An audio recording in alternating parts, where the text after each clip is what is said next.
Presiden Prabowo Subianto melakukan reshuffle kembali Kabinet Merah Putih di Istana Kepresidenan Jakarta, Rabu 17 September.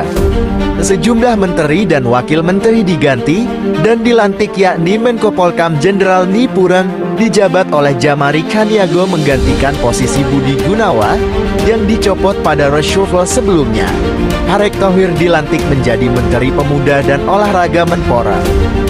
Afrian Syahnur kembali menduduki jabatan Wakil Menteri Ketenagakerjaan Republik Indonesia, menggantikan Immanuel Ebenezer yang tersangkut kasus korupsi. Politikus PKB Farida Faricha dilantik sebagai Wakil Menteri Koperasi.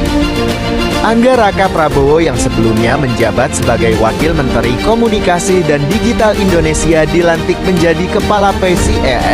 Politikus Gerindra Rohmat Marzuki dilantik sebagai Wakil Menteri Kehutanan menggantikan Sulaiman Umar. Irjen Pol Ahmad Doviri dilantik sebagai Penasehat Khusus Presiden Bidang Kamtibmas dan Reformasi Kepolisian. Kemudian Muhammad Kodari sebagai Kepala Staf Kepresidenan. Menjabat sebagai Wakil Menteri Komunikasi dan Digital Indonesia, dilantik menjadi Kepala PCE. Politikus Gerindra Rohmat Marzuki dilantik sebagai Wakil Menteri Kehutanan menggantikan Sulaiman Umar. Irjen Pol Ahmad Doviri dilantik sebagai Penasehat Khusus Presiden Bidang Kamtibmas dan Reformasi Kepolisian.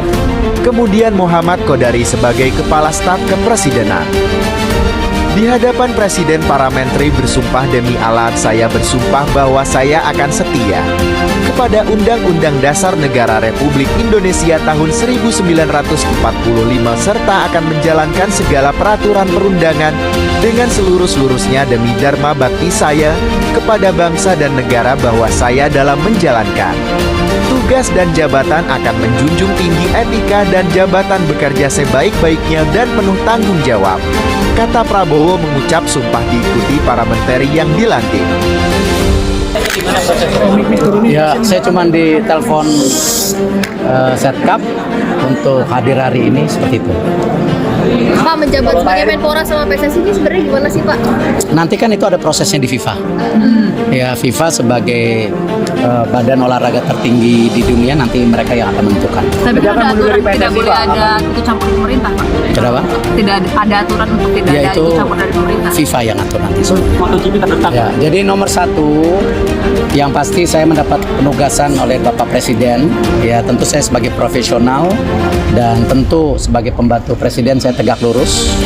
Di mana ini kadang-kadang orang lupa antara olahraga dan pemuda, padahal Menteri Pemuda dan Olahraga. Artinya kalau kita bicara pemuda, itu ada 131 juta pemuda yang ke depan ini merupakan basis dari bangsa kita itu sendiri. Artinya pemuda ini ke depan harus kita bangun ya secara kapabilitas untuk bisa bersaing secara global ya, dan cinta tanah air, dan harus menjadi bagian untuk membangun bangsa kita ke depan. Itu yang pemuda.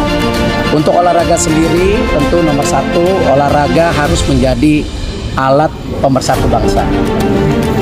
Olahraga adalah duta bangsa di dunia. Artinya kita harus menaikkan marwah dan martabat kita dan kedikdayaan kita sebagai bangsa.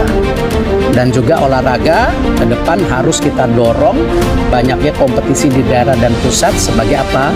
Juga pertumbuhan ekonomi dan pembukaan lapangan pekerjaan.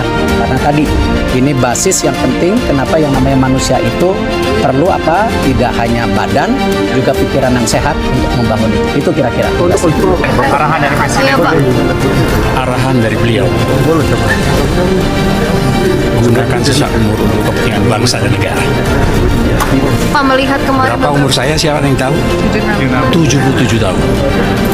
Ya, sebentar lagi 77 tahun. Gunakan sisa umur itu untuk tetap mengabdi kepada bangsa dan negara. Nggak ada istilah-istilah.